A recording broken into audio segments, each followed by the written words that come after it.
Bonjour à tous, on se retrouve aujourd'hui pour un nouveau sujet RH, sujet qui va en intéresser plus d'un aujourd'hui. Mais avant de rentrer dans le détail, pense à t'abonner, laisser un commentaire et même un like, ça ne coûte rien mais ça fait plaisir. Elle approche à grands pas. Et oui, je parle bien de la rentrée scolaire. Tu souhaites peut-être accompagner ton ou tes enfants pour leur premier jour, mais comment ça se passe concrètement au niveau de ton employeur ? Eh bien, faisons le point. Pour un grand nombre d'enfants et de parents, la rentrée scolaire, c'est une étape importante. Que ce soit pour leur tout premier jour de rentrée d'école de ton enfant, pour la primaire ou bien encore le collège ou le lycée. Mais comment concilier cette journée de rentrée scolaire avec celle de ta journée de travail ?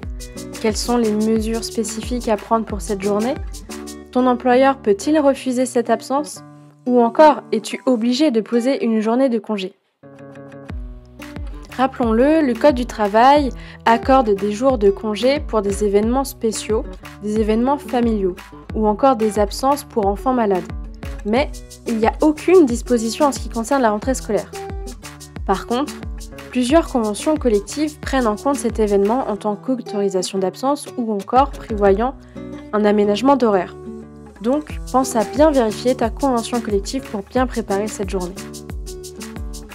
Peut-être que malheureusement tu as déjà vérifié ou tu viens de vérifier et ta convention collective ne prévoit rien pour cette journée. Il se peut qu'un accord d'entreprise le prévoie, ou peut-être même encore un usage. Dans ce cas, tu pourras bénéficier de cet avantage.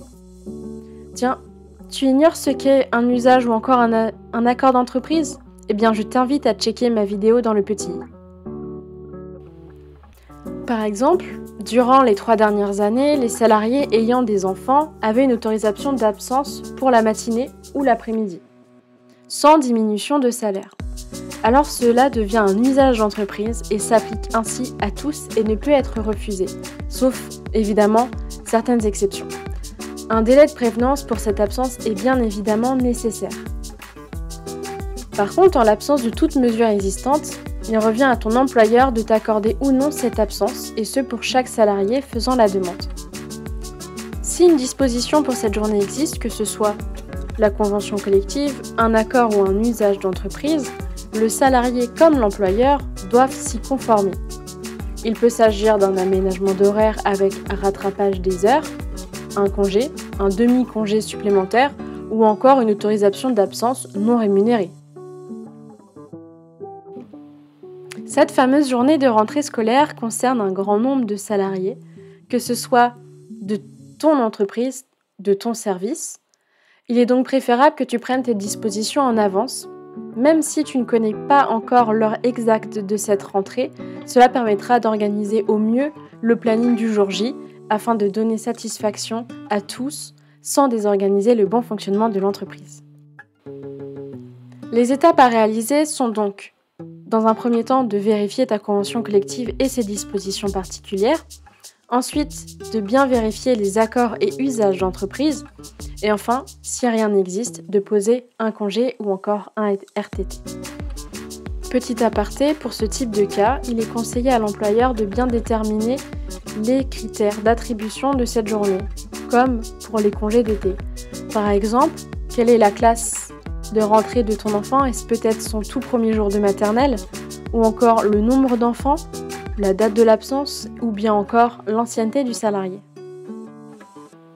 Malheureusement, ton employeur a refusé ta journée, mais quels sont réellement tes risques si jamais tu t'absentes sans autorisation? Eh bien, comme pour toute absence injustifiée, tu t'exposes à de possibles sanctions. Dans un premier temps, la plus évidente, tu ne seras pas rémunéré pour tes heures d'absence.